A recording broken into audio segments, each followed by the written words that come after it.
Hello and welcome to our Voices for Innovation webinar. My name is Jonathan Freebert and I manage the Voices for Innovation community. Very happy to have everyone with us today. I know we have a few new people.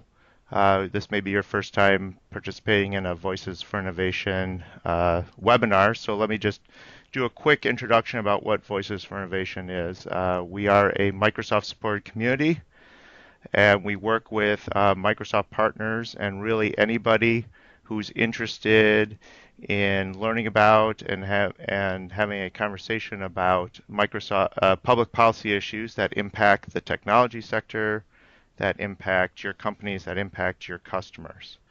And we also provide for folks that participate in the program what we think is interesting content, and we're very excited to have Margo Day with us here today.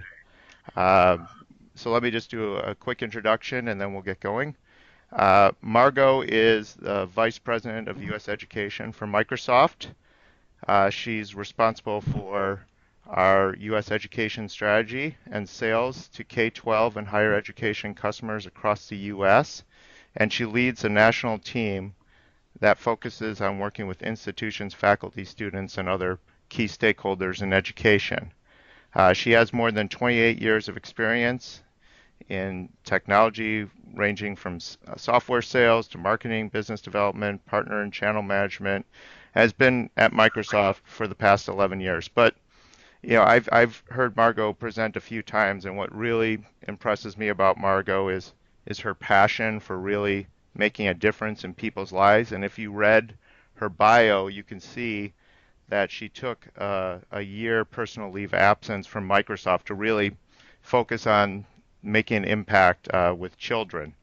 When she went to raise funds and awareness for the Kenya Child Protection and Education Project, partnering with World Vision. And you'll see when Margo presents today, you'd see really, how, well, we're talking about Microsoft and what we're trying to do with education. It's really about using technology to impact and have a positive impact on children's lives. So with that, Margo, I'll turn it over to you. And again, I ask people to mute their phones. Thank you.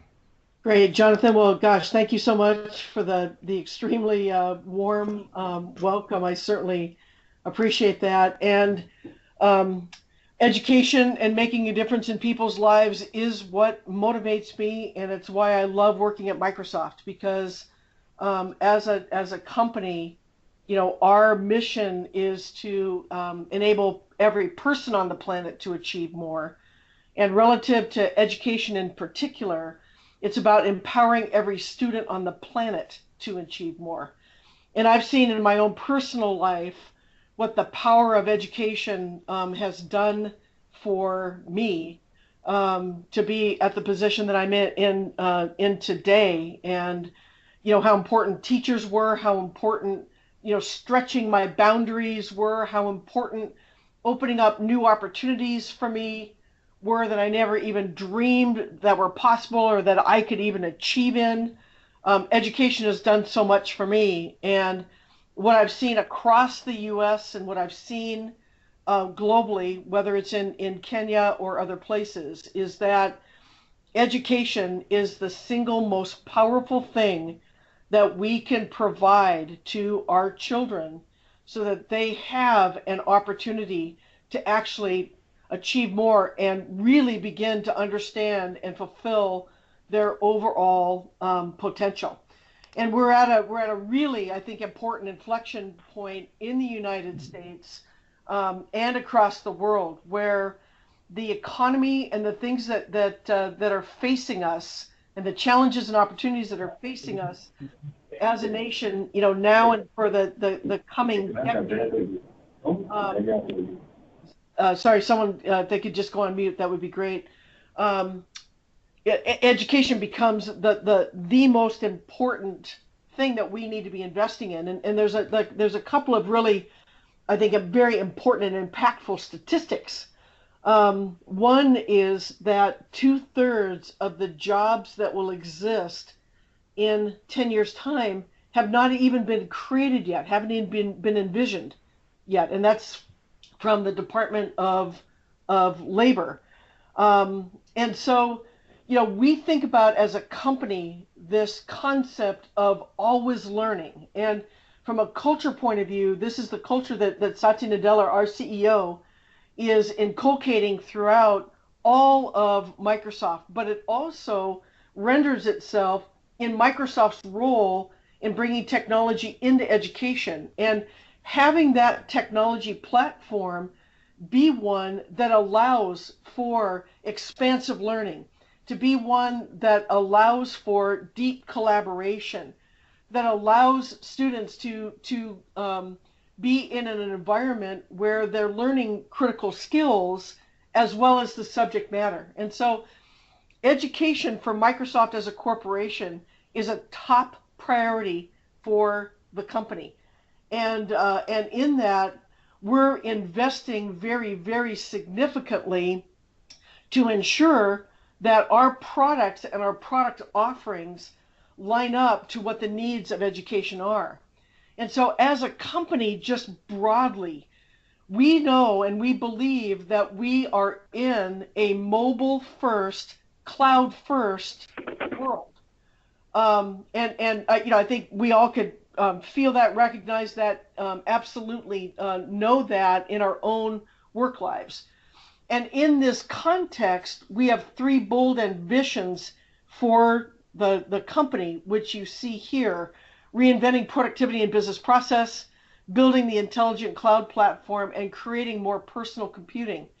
And these three bold ambitions, then, as we put an education lens on them, allows our engineering teams to engineer the technologies that support these three bold ambitions to be relevant and germane for what we're doing in education. You could say in the educational context, reinvent productivity and business process would be equivalent to reinvent learning and teaching process. Create more personal computing is obvious, and that remains the same. In terms of building the intelligent cloud platform in the context of education, it really is so much about aiding students in how they're going about their research, in helping students really understand this massive world of data that we're all in, and delivering and pulling out real rich data insights, like through data visualization and the like, so that students can actually learn and propel forward. The same thing with teachers. And then also help districts and states really understand their student performance data, so that not only great interventions can be brought into play, but also so that we can really begin to layer in a far more personal learning experience based on how that student is consuming and working through curriculum of a given class. And so when you begin to lay out those three bold ambitions that I just showed, we view this as the whole new era for education. And it has so much to do, as I mentioned before, with giving students the skills that they're going to need in order to be successful in a world that is fairly undefined, that they'll be walking into in 2 years, in 5 years, in 10 years. But also the real hardcore need today to also drive employability, because education is also a lot about adult retraining and helping adults that were trained for a particular career path retrain mid or even later in their careers so that they can continue to drive forward.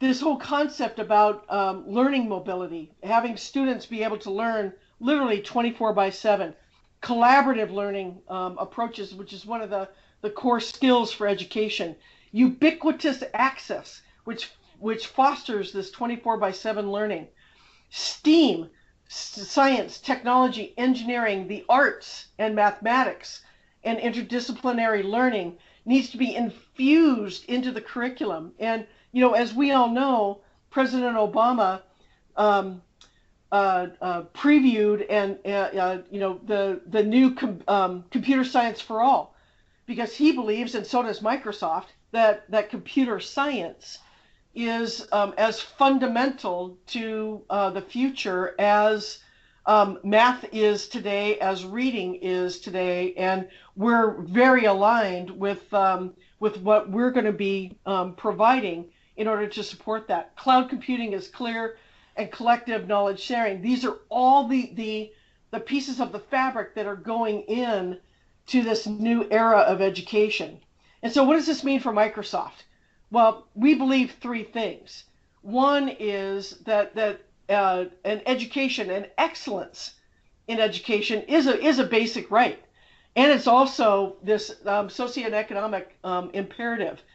And potential in a human being really knows no economic boundary.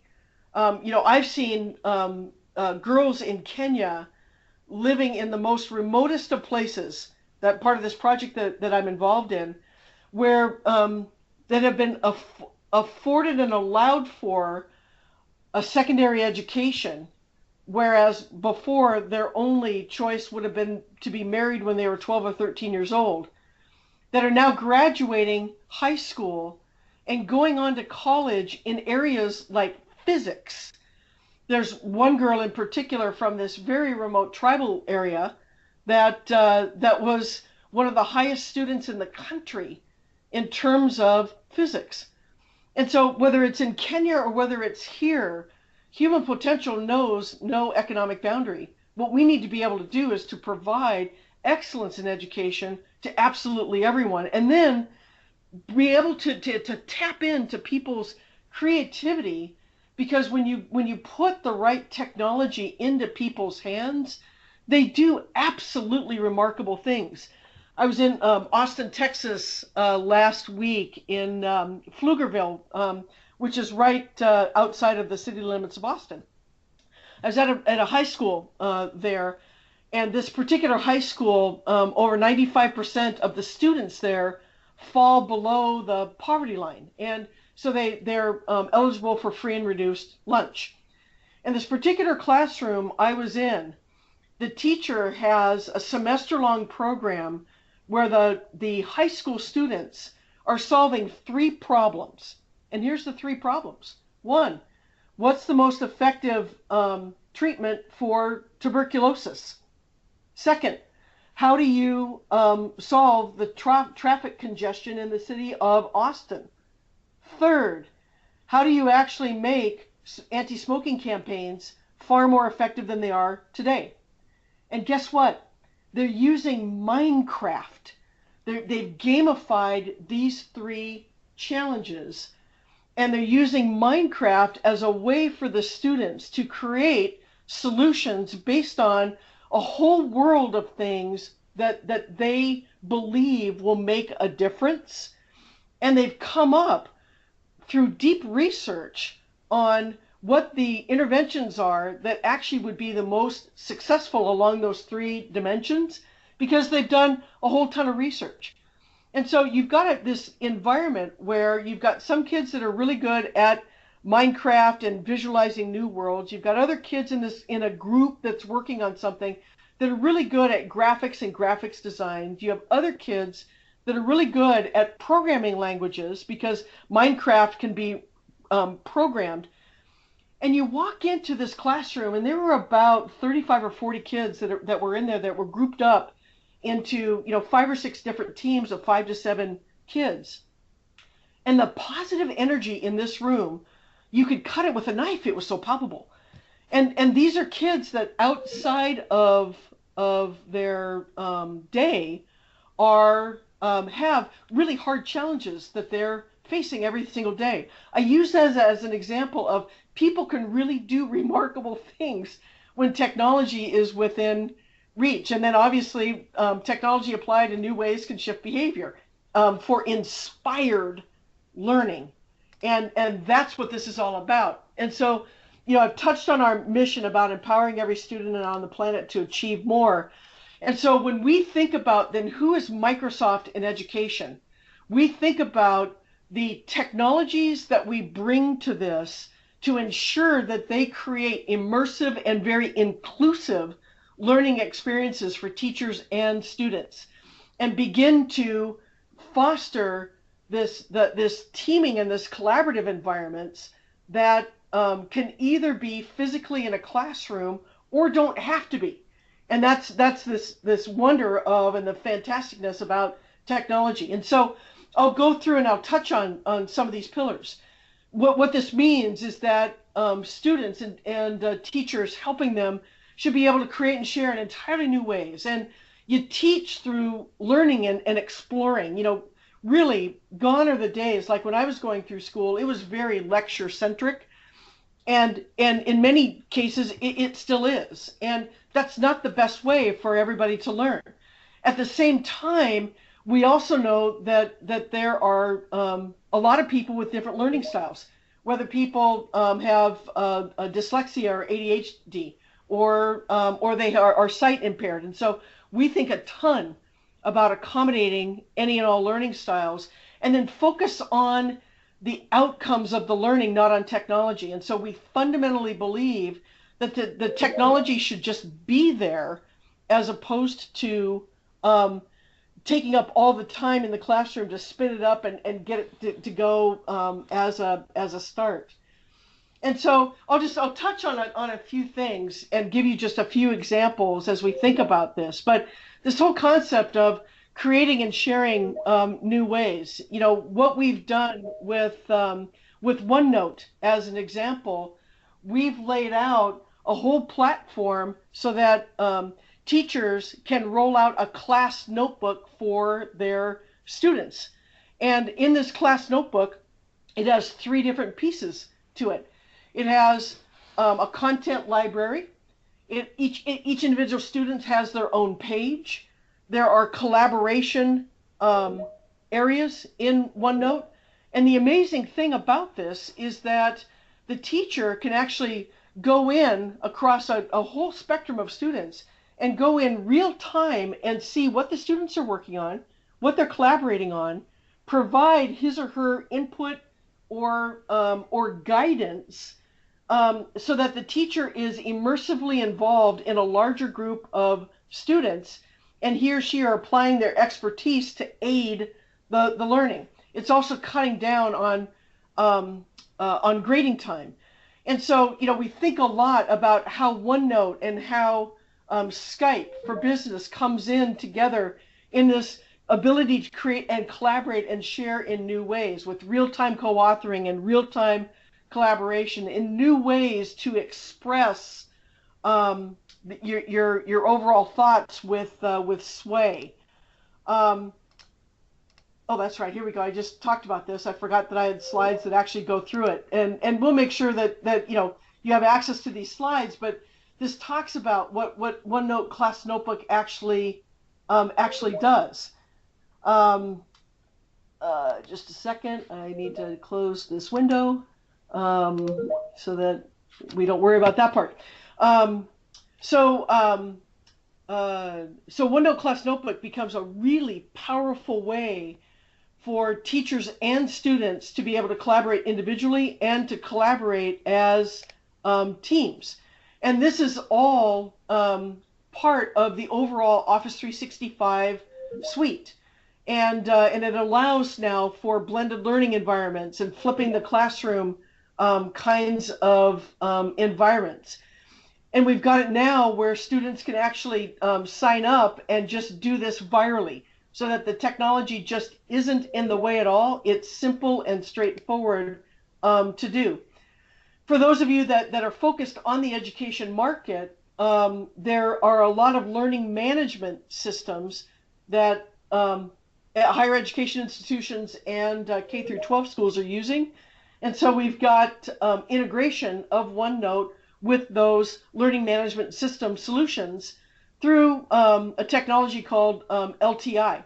And so we understand that there's a fabric and a richness overall to the instructional environment that we need to be a part of.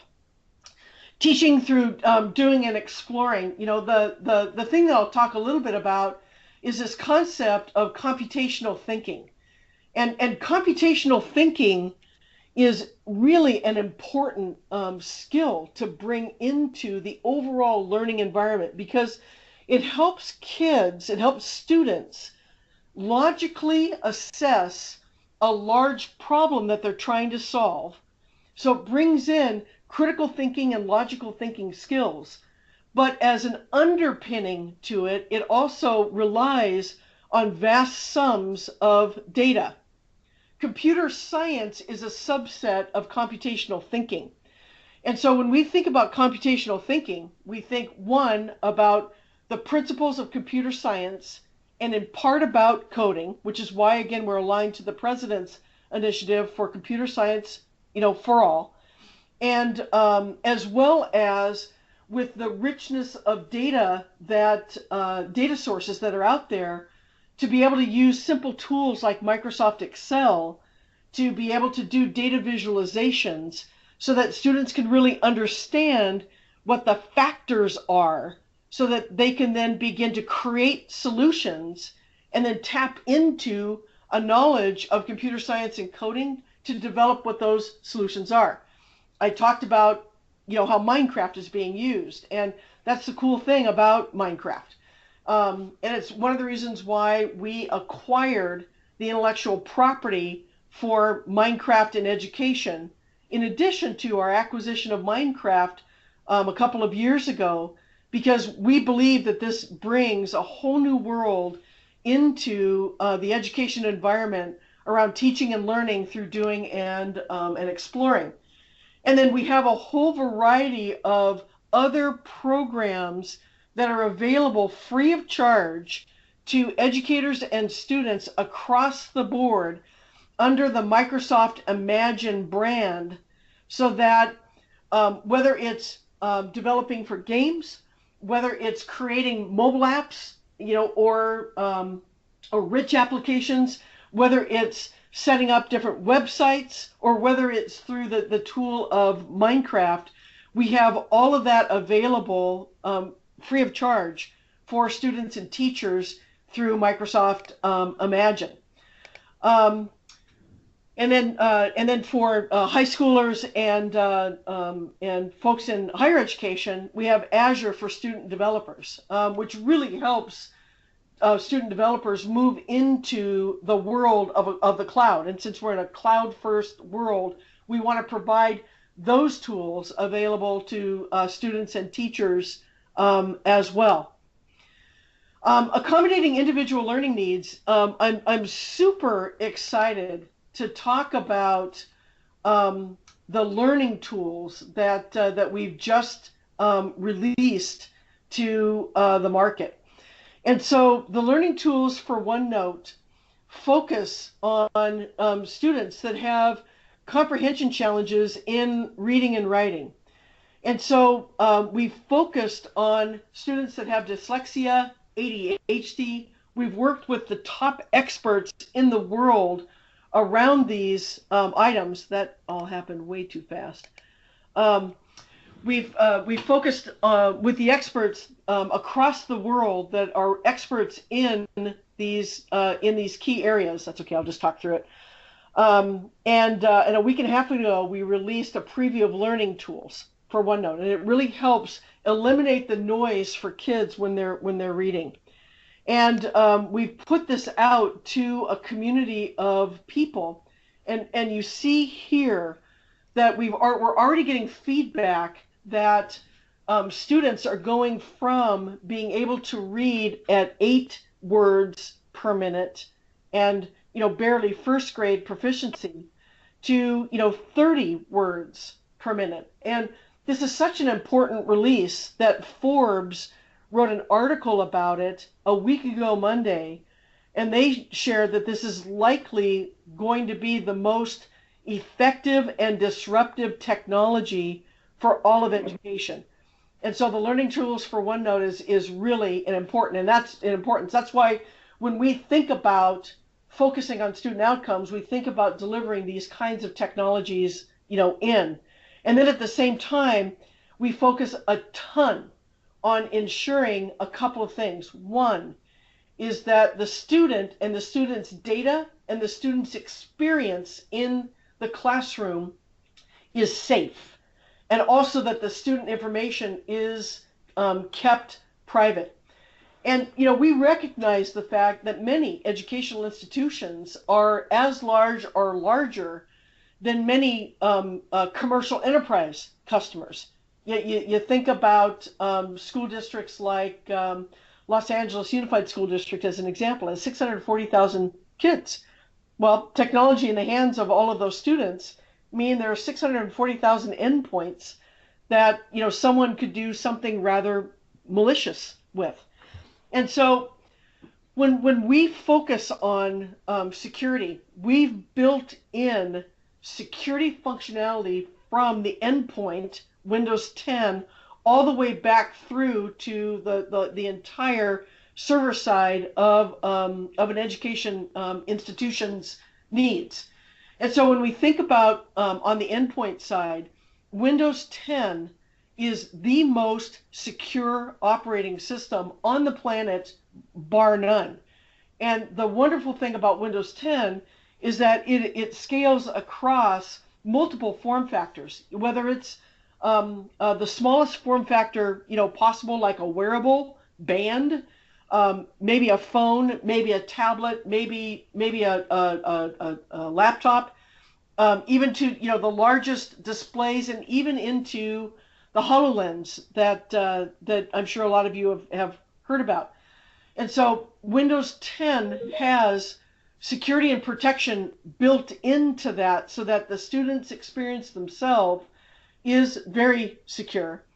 And things like Windows Hello, where we do facial recognition so that not only kids don't need to remember their passwords, but that the device itself is secure, biometrics, etc. And so the operating system itself is very, very secure. And then we have a real focus on keeping student information private as well. And so that becomes a real important piece. When kids are searching, as an example, in school, and they spend about 30% of their time online searching for content that's all part of their overall, learning material. With Bing in the classroom, we made a very conscious decision a couple of years ago to block, all ads that would be rendered to a student through that searching experience, because we believe that a student experience in the school should be ad-free. And students report that they feel like they're safer online when they're using Bing as a search engine for those that are using Bing. We think a lot about student data privacy, and actually we're one of the founding members of the student data privacy letter that was signed, because we believe that students' data needs to remain private and with the overall students. And so this becomes trying to keep out malicious activity, trying to keep out an ad rendered experience so that students just have an opportunity to learn, and to learn in a safe environment is incredibly important to Microsoft. And then when we start thinking about just data analytics, and we start thinking about, okay, what are some of the challenges that states and school districts have in really trying to get their arms around volumes and volumes of data, and how they can use that data in very insightful ways to do a variety of things, like, for example, increasing graduation rates. This power of data analytics becomes really, really important. And then we've also established an alliance with EdFi, and EdFi has a data model that has something like 2,200 objects with it, because when you have a standardized data model, then to be able to really drive a rich analytic experience against that data model opens up a world of possibilities. And so, as we're out there talking to our customers, we keep hearing all of these consistent themes. We keep hearing, man, we really have an issue of graduation rates. Kids are dropping out, and I need to figure out what I need to do to change our dropout rate so that we can help really students graduate high school and move on and go beyond. We need to understand better, why students are struggling, maybe with in the realm of high stakes testing. Um, you can see some of these other themes that are coming up. Educators and administrators want to use the power of data and analytics. They just need some help with how they do that. And so what we've done, as I've mentioned, is brought together the power of Power BI in Azure along with the data model that goes and that can run underneath to really bring powerful analytics to play where against some of these huge problems that schools are facing.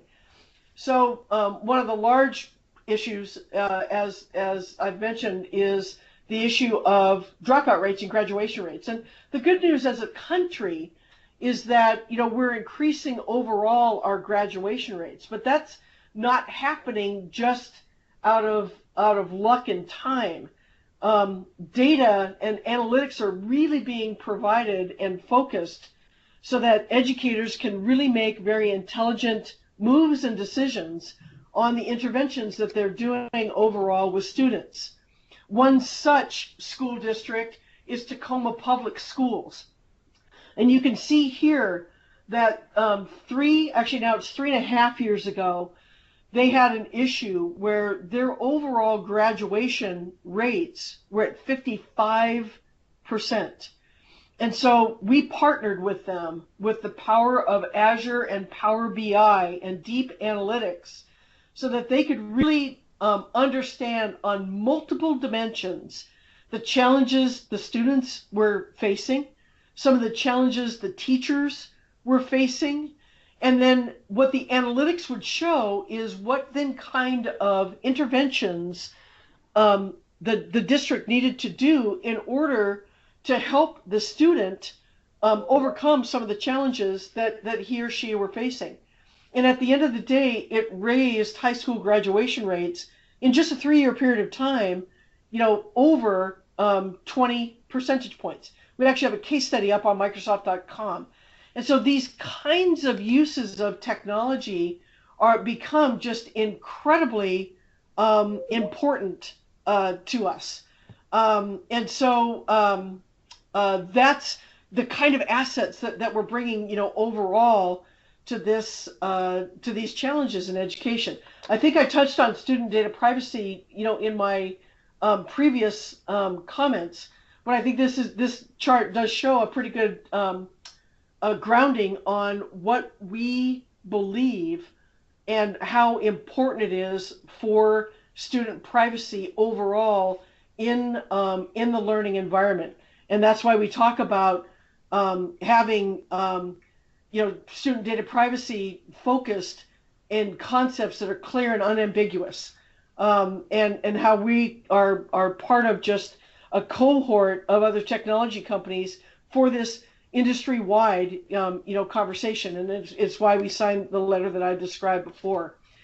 So I wanted to leave a little bit of time for question and answers. I know I covered an entire spectrum of topics, from learning in the classroom and education transformation, and how some of the technologies at Microsoft are really bringing value into the education environment, so that our students, at the end of the day, this is what's the most important thing, is that their educational experience is the absolute best it possibly can be, so that they are prepared overall for the world that awaits them, and that they can be thriving citizens and contributors overall into the world that they will soon inherit and be stewards of. So thank you for your time and allowing me to go through this presentation. And so with that, let me open it up to different questions that you have. And so I know there was a lot of email going through in the window, and so what I wanted to do now is is just take a look and see, what questions Yep. people have. Yep. And hi, Margo. It's Jonathan. Yeah. So thanks again. That was a amazing presentation. So much to absorb there. Some of that chatter you were hearing is there were some network issues Oh, going got it. on, Okay. but I heard you had offered that you'll share your slides, so I'll be sure to share it out with people who Yep. dropped off. So there is one question. It was There was a question when you were talking about STEAM and STEM. How can partners, help get out the word, and is there a way that they can get directly involved with some of Yeah. those efforts? Yeah, there are. So, when you really start parsing this out, and you start thinking about science, technology, engineering, and math, and then the arts, and the arts for us is a lot about design thinking. There are a couple of real key ways that partners can start getting the words out. One is we've got a deep partnership with Code.org. In fact, Microsoft is one of the founding members of Code.org. And when you think about the Computer Science Initiative for All, and then you think about that there are over 120 million users today of Minecraft, it's an absolute phenomenon. What we did was partnered with Code.org and we created a how to code tutorial with 15 different lessons that build on one another through the lens of Minecraft, because we understand that adults and students alike understand the Minecraft environment, and so to be able to teach and take people through a tutorial on the introductions to coding and how coding is so different from today than it was, when I was going through school. Yeah, great. Thanks for throwing in code.org. Go up to code.org and take a look at the Minecraft tutorial and frankly take yourselves through it, and begin to really promote that into the schools, because that will help for computer science for all, because that really, computer science just pervades science, technology, engineering, and mathematics. So that would be thing number one. Thing number two is we've got some amazing partners on the phone. I absolutely know it because I know a lot of the companies. And when you begin to think about um, data and data analytics, and when you really begin to ground yourselves on just how data infused the world is, and the simple fact of the matter is that data will continue to grow at an exponential rate, like growing over 80% of what it is today in the next 5 years. Imagine you're a fourth grader today. What is the world going to be like for that child when they graduate high school? Or you're a ninth grader today and you're thinking, man, in 4 or 5 years, I'm going to be going to college. To be able to help students understand Excel and the power of being able to visualize vast sums of data so that they can begin to derive insights becomes incredibly important. So it's either around using the charting and the data visualization tools in Excel, or for those of you that are with us and really understand the power of Power BI, begin to introduce that into the schools that you work with, because I think that becomes incredibly important. Another one is more broadly around coding, and I'd encourage you all to go out to the Microsoft Imagine site and see all the programs that we have available free of charge for students of every single age. That helps promote and gets the word out. And then lastly, around Azure and Azure Internet of Things. What we're starting to see are a lot of schools that are starting to put IoT sensors into their makerspace kinds of environments. I mean, I've seen IoT sensors as an example in makerspace where students are assembling little rockets that shoot up into the atmosphere like maybe 5 or 10,000 feet, and the sensors are picking up barometric changes and wind speed changes and temperature changes and stuff like that. Well, great. start thinking about then Azure IoT as the collection for all of those pieces of data, and then running this analytics stuff against it so that students can really begin to learn applied science. So we're coming up with those kinds of lessons, but there's so much creativity by everybody that's on the phone. I just would say, man, don't wait for us. Start exploring these things for yourself. I think those would be, my calls to action on doing that. And let me just add one other thing, because there's also a public policy aspect to all this. Oh, thanks. Yeah. There was a question about what can we do to help the president's computer science education proposal become a reality. Yep. So there's a couple of things that we've been doing in Voices for Innovation. We have a couple. If you go to our website, and I'll put the URL in there. We have a couple of petition campaigns. One for the U.S. One is to tell Congress to fix the talent gap, and we really focus on three aspects of that. One is, again, encouraging the states to make and boost computer science education in schools, increase STEM funding to help develop domestic talent, and then create more opportunities for technology certifications, which is the other side of this too, right? More certifications. I know partners have told me about the need for that. And then secondly, um, we have another petition online to support computer science education for students. So in the U.S., a little more than half the states now count computer science towards high school graduation, and so we're trying to get the rest of the states to come along on that. And in addition, what comes after that is training teachers and having the funding for that. So that's part of what the president's initiative is about is to encourage this, but also then we need to provide the funding and the necessary training. And I think a lot of you also perhaps come into that if you're really passionate about this to really help schools and help teachers really learn how to teach some of this important information to students. Yeah, and the other thing that we should do, Jonathan, we have IT Academy Yes. in 20 some odd states.